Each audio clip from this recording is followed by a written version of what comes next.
Real stories and fresh wisdom on the front porch. Oh, it's time for Reading Between the Words podcast, where you hear the story behind the book. You get to meet the author themselves and hear their story and the why for writing their book. Books of real life, stories that come to life. Fact or fiction, there is mystery, intrigue, and there's laughter. There may be books for business or how to overcome challenges, or who knows what the next book will be. Join us for another great book and guest right now. All right. Hi, welcome to another episode of Wisdom on the Front Porch, Reading Between the Words. And today, Reading Between the Words, we have Cheryl with us. Hi, Cheryl. Hi, it's good to see you. Yeah, so tell us a little bit about yourself before we get into the books you have. Oh, sure. I'm a Presbyterian minister. I'm a girl that grew up in a violent home, but really found my faith in the midst of that. I didn't think I'd have to deal with it at all because I thought I found Jesus, so everything's good now, right? Right. Yeah. Yeah. When I was 18, I started to date. I was very conservative, and then I realized I had to deal with the violence because I attracted violent men and found myself attracted to conflict. So it was not only affecting my dating life, but my ministry and my work life as well. And started to have flashbacks and nightmares. And praise God, I went to a church that had a free counseling center. They had interns, they were training to be counselors, and I went there for a while and got some training from Rape Crisis Center. And I started, and this was clear back in 1986. I know that's so weird, 40 years ago. And I started to work with survivors of incest and rape. And then the Lord started to call me into ministry, and I went to seminary, and that's been 25 years ago. I've been a minister. But a lot of my ministry in life is mixing the theology of understanding that God does offer great depth and salvation, but also there's a part that we have to play. And this life is not fair, and it leaves us with scars and some painful things. And I hope my books give people handles to overcome some of those scars. That's awesome. So let's just show us the books that you have, and we'll just talk about each one. Okay, that's good. Okay, so I'm going to start with one that's rather literary, and it's one that I wanted to write since I was a little girl, and it's called Hearing the Gospel Through Charles Dickens' A Christmas Carol. So when I was a little girl, we had to walk to church on Christmas Eve.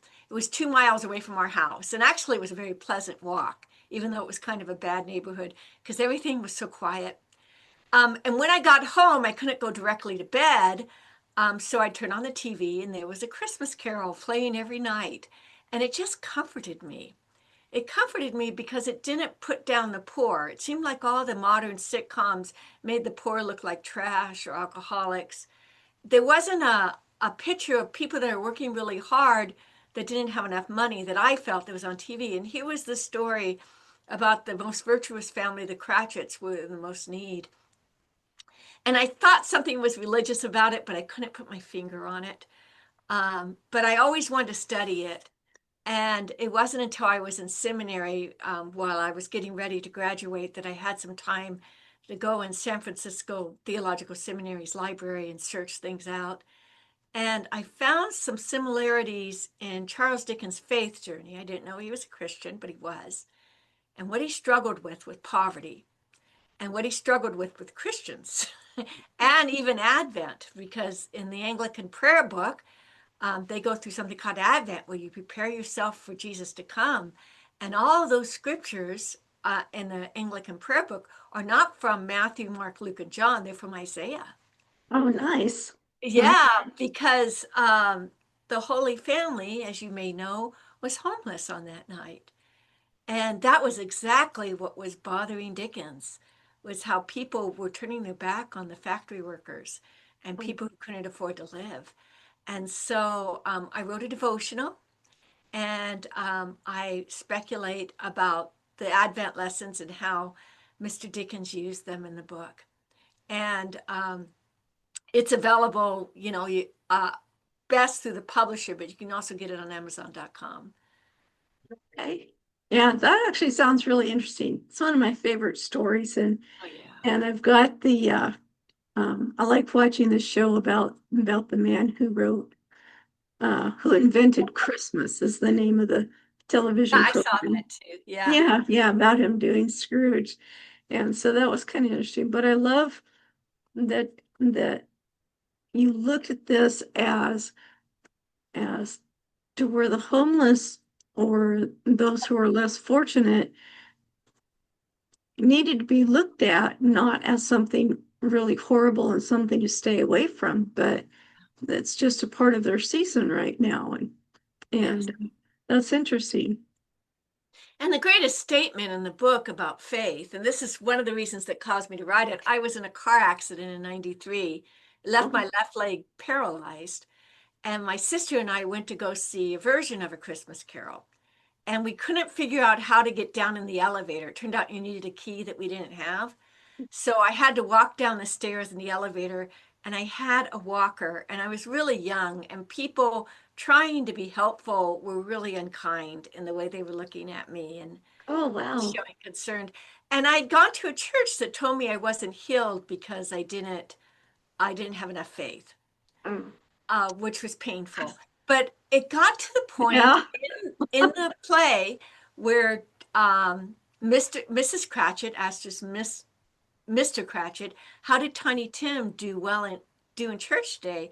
And he said, very well and so much better. He gets the strangest thing sitting by himself sometimes.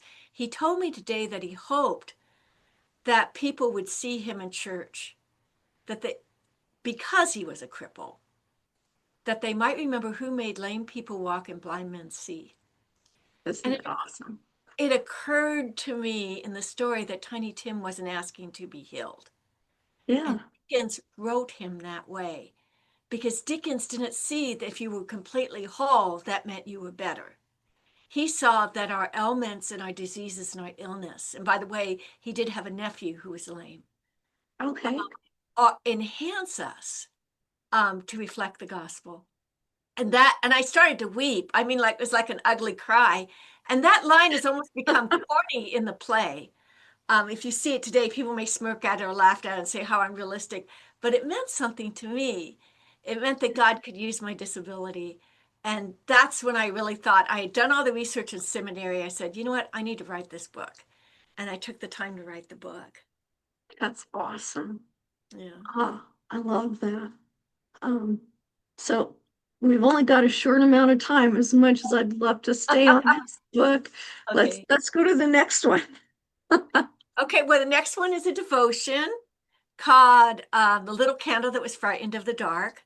So Oh, Advent is the season where we talk about that the light overcomes the darkness. We prepare for the right. Christ child to come, but it's from that scripture in First John where it says the light shines in the darkness and the darkness cannot overcome it. And it's a story about a little candle that needs to learn that his light can overcome the darkness. It's a children's book, but it's also an Advent devotion. So Okay. parents can make an Advent wreath at their home, and it has readings and scriptures and a story to help them through that. Oh, that's wonderful. Yeah. I love interactive books. Yes. And that's what I hope that people will use it as. And the next one is Carrie's Thorn. And Carrie's Thorn is about a girl who was a survivor of sexual abuse, but is already involved in church. And she doesn't have quite the words to explain to other people what's happening to her.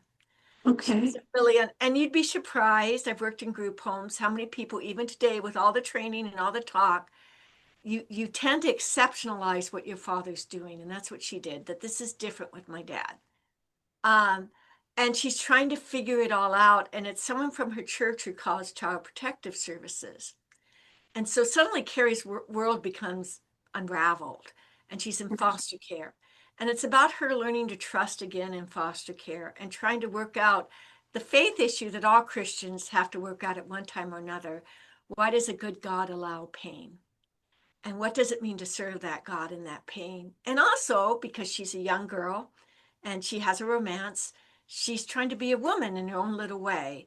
What is the difference between what my dad did to me and becoming infatuated and maybe in love? And she's struggling with all that in the story. And she meets a girlfriend by the name of Laloni, who's in a foster care house with her, a group home. And Laloni is suffering from, her father is suffering from alcoholism. And it's Okay. about these two girls just trying to figure the world out. And both of them go to a church and they're just trying to figure it out.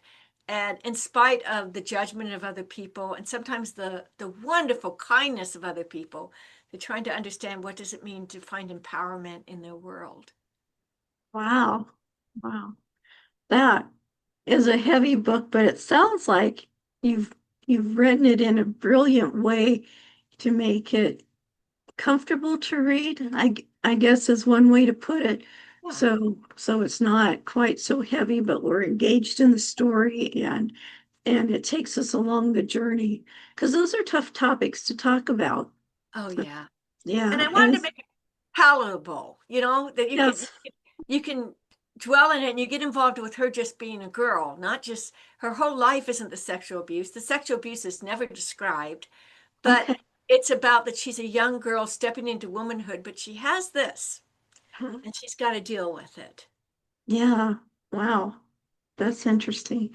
So I know there's something that comes right after that book. Yeah, it's called A Forgotten Door Called Home. And Carrie and Laloni are now young women, so it's the sequel to it. And they're trying to make their own home, a place where they feel comfortable and other people will. And they forgot how to get there because Oh, they've been in foster care. Now they've both been reunited with their families, but they want to learn how to love and give love, be loved and to give love. And so the story is about these two women coming into womanhood and finding empowerment in their situations. wow. That's interesting. And because that's tough. It's tough for kids because I think there's something that happens to kids' brains when they're sexually abused Yeah. uh, or Trauma. misused, however it is, trauma. And it's very different being an adult because now you've got that to deal with. Even if you feel like you've healed from it, there's something that's still there. And that's really tough uh, to go through.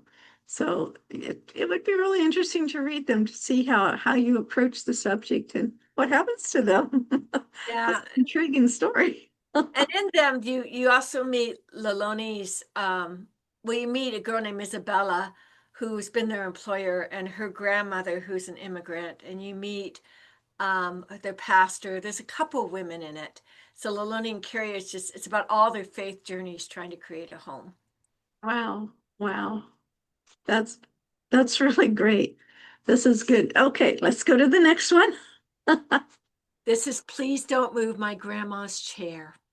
And it's Oh, a story about a little girl who loses her grandma, and her father is doing what all moms and dads have to do after death, is cleaning the house out of all the paraphernalia, and especially her chair.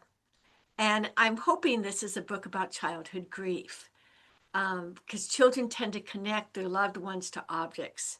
In this case, it's a chair. And she has to learn that the chair can have new life someplace else and that life goes on. And grandma's in a safe place now. And it hurts, but she can remember the good things about grandma as well. oh, wow. That's good. Yeah, it's interesting. I've read a story called Baxter's Heart that's about loss. It's to deal with pet loss, but I'm surprised how many have taken the book to put towards, well, this would help my grandchild as we go through the loss of an uncle or a Yeah. grandmother. But I love that you put it on a chair because that's especially that type of chair, that's one of those cozy things that you get together with. If the first loss in the family is a grandparent, it really affects you as a child. Because when you don't understand what's going on, I mean, but there's still an understanding that's not there. You don't know what to do with all of these emotions that are there. And I love that you put it to a book and about a chair. That's got to be an interesting read. I'd like I to look hope forward so. to And I hope that. it'll be a useful read. I hope Yeah, people will read it and they'll be able to have conversations with their kids about it. yeah, absolutely. So do you have another one? This is my last one. This is Okay. called The Little Clay Pot. And the little clay pot is a story. I'll put it right here for a second. The Little Clay Pot is a story about clay that's in the ground. So that in Jeremiah 18, there's a story that God tells his children because they don't understand why things are happening to them the way they are.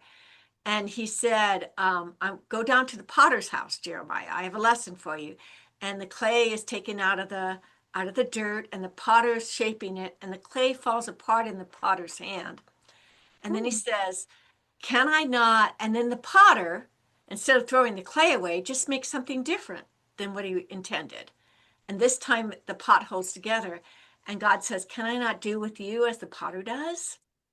Oh, And no. sometimes life falls apart in our hand, and things happen that should have never happened. I think Right. that story really tells us that sometimes bad things happen that should not have happened, but God can still shape something better out of it. And that's Absolutely. the point of the story. Yeah. Now I'm making a little story about a piece of clay that's being shaped, and it's made into something you never thought it could be. Awesome. Awesome. Yeah, because we kind of go through life thinking we're only this one way. And when something happens, like we don't know what to do, and it's like, well, be a different way, and it's okay. And you don't always have to stay that same way. You can change into something better for yourself. Yeah. Those are really good stories. So why did you want to write books? You already have a successful, I guess, career as a pastor. Why write books? Well, it was something I compulsively did since I was a kid. When I was Okay. about 8, I must have been 6. I wrote a poem about war, and it was in the middle of the Vietnam War, and Wow. about that war grows, and that we have to change our way of doing things for it to stop. So that was the first poem, and then I started to write stories, and when I was in junior high school for our church, I wrote a lot of plays that would explain the gospel. Oh, Uh, nice. yeah, it was just a way that I expressed my faith in Jesus Christ. And pastors do write. We turn in a full term paper, a dossier every Sunday, and we research it and write it. Oh, So yeah. I write as a minister, but I like to write my stories. I think a lot of them are emblematic of things that have happened to me, Yeah. and some knowledge I want to pass on that I've learned in life, and knowledge that I've observed in life as well. Oh, that's wonderful. That's wonderful. Um, so so you have these books. Where can we find them? I have a website that's called Rev, no dot, but just Rev, Cheryl Kincaid, CHERYLKINCAID .com. No at .com.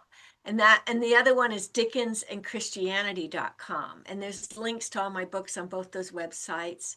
The book about Dickens, it's best to buy from the publisher, but you can also buy it on Amazon. The rest are all available on Amazon. Is the easiest way to get them, but they're also available on InstaSpark and on other Okay. websites as well. Yeah, I haven't heard of InstaSpark. I'll have to go look that one up. Yeah, it's a book. Yeah, you can get some books cheaper there. Okay, okay. Yeah, and this is great because it's just in time for Christmas. Yeah. And I love the one thing people may not think about is your book about the little girls growing up is maybe you don't want those books for yourself, but you might know somebody who might have use for them. Or maybe you think, well, why would I ever want to read those books? And it's like because at one point you might meet somebody who's going through a situation that's similar, and now you're going to have some tools, some words to say that really will help instead of, you know, wondering how you can help or if you said the right thing or not. Um, it's great to have these kind of tools. So which is your favorite book? I don't know if I have a favorite one. I mean, the one I really enjoyed doing the research was hearing the gospel through Dickens' A Christmas Carol, because I love Charles Dickens and Yeah. just be able to delve in his life and his faith journey. he was a lot more serious of a man than we give him credit for. Okay. And he had all kinds of passions inside of him. And he himself had a family that were debtors that found themselves constantly in poverty. And so he struggled a lot with what makes some people rich and some people poor. And why do some people just have bad luck? And he does a really good job, and after you read his life stories, and hopefully if you read my book, you'll never read his stories the same, because you see his passions pour out into them. Yeah. So that was one of my favorites. But I really love Carrie's Thorn because I think one of the best compliments I got on it was I used to have these Facebook ads for it, and someone looted my account, so I haven't been able to do Facebook ads since Oh, then. That was just, that was crummy. yeah. But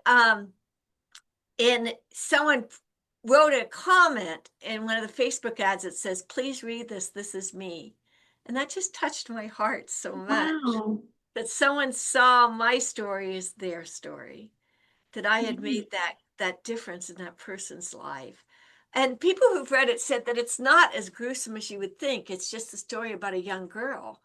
And they were Right. very appreciative that it wasn't dark and heavy, that it was Right. just about life, but there was some dark and heavy subjects within her life that needed to be Yes. spoken about.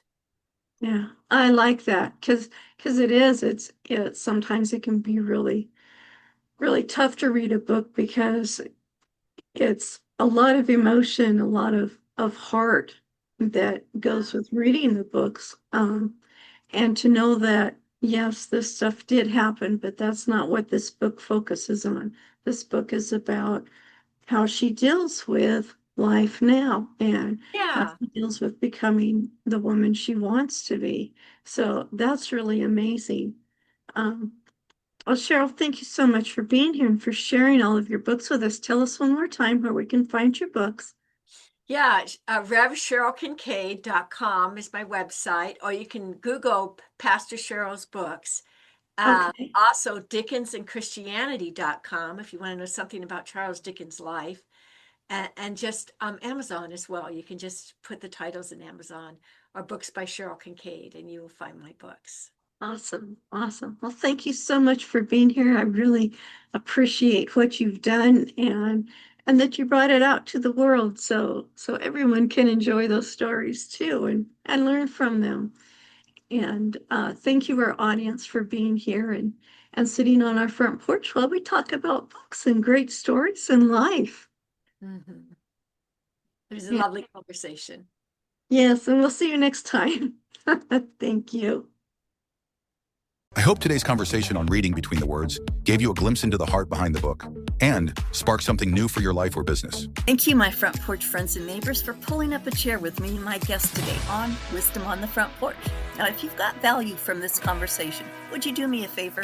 Leave a quick review, then share it with someone you know who could use some inspiration. It helps more friends find their seat on the porch. And hey, make sure you're subscribed so you never miss what's next. Until then, keep the porch light on for new wisdom every time you show up. Your seat's always here for you on the porch.